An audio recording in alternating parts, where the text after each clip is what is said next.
The bull case for gold. After gold surged over 60% in 2025 and is now up around, I'll call it another 20% in 2026, investors continue to wonder if they should chase the rally higher. There are some potential bullish positions that could allow for gold to run even further. First is central bank buying.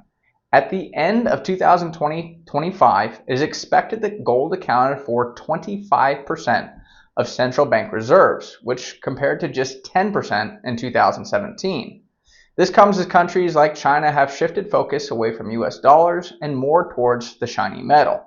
It appears that rather than selling US treasuries en masse, central banks across the globe are letting their bond holdings mature and then purchasing gold with those proceeds.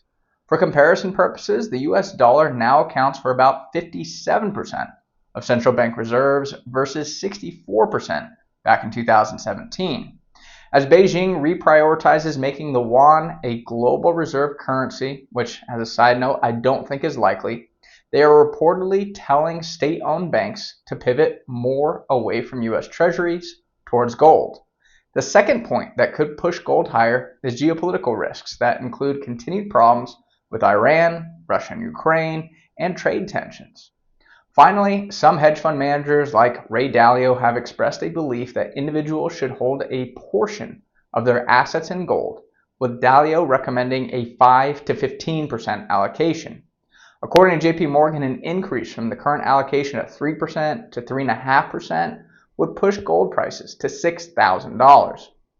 An increase to 4.6% could push prices to $8,500.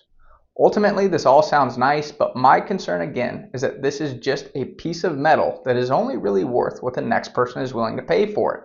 There's no cash flow, earnings, or sales to actually justify an intrinsic value. While central banks have bought gold over the past few years, that does not mean they will continue to push their allocations higher. And with the run-up, I do wonder if some of them would explore locking in profits and turning into net sellers. For individuals, the same could hold true, as people may also look to lock in those profits after the big run higher.